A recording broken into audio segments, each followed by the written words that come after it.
সব এলাকায় দেশ আর আমরা আশ্রম কেনরা ভূমিহীন মানুষ গরিব জায়গায় খাদ জায়গা থাকে বলে আমাদের কেউ একটা বড় ট্যাঙ্কি ম্যাঙ্ক করে না বৃষ্টি পানি ধরে খাবে সেরকম সিস্টেমে সহযোগিতা পাচ্ছে না নেই না এই অবস্থার ভিতরে না। তারপর একটু বৃষ্টি এলেই তো আপনারা এমনি যেতেই পারেন না, কাদা বিদ্যুতের তলাতে পড়ে যায় ঘা বুদ্ধ খাইতে এই যে ছোট ছোট বাচ্চারা এরা কি খুব কষ্ট হতো না?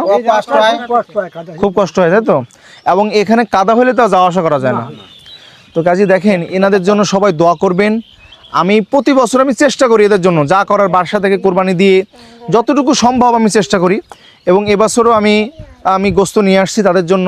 আপনার দোয়া করবেন যেন প্রতি বছরে আমি এবছর একটু বেশি করে মাংস দিয়েছি আর সামনের বছর আরও বেশি করে দেবো ইনশাল্লাহ। তো আপনার দোয়া করবেন আমি এক এক করে মাংস তুলে দিই। হ্যাঁ, আপনি একটু নাম বলবেন, আমি এক এক করে একটু নাম তুলে দিই। হ্যাঁ, ওই এই যে কজন আছে নিয়ে গেলে বোঝা যাবে না। সবাই একটু থাকবেন। হ্যাঁ, দাঁড়ান।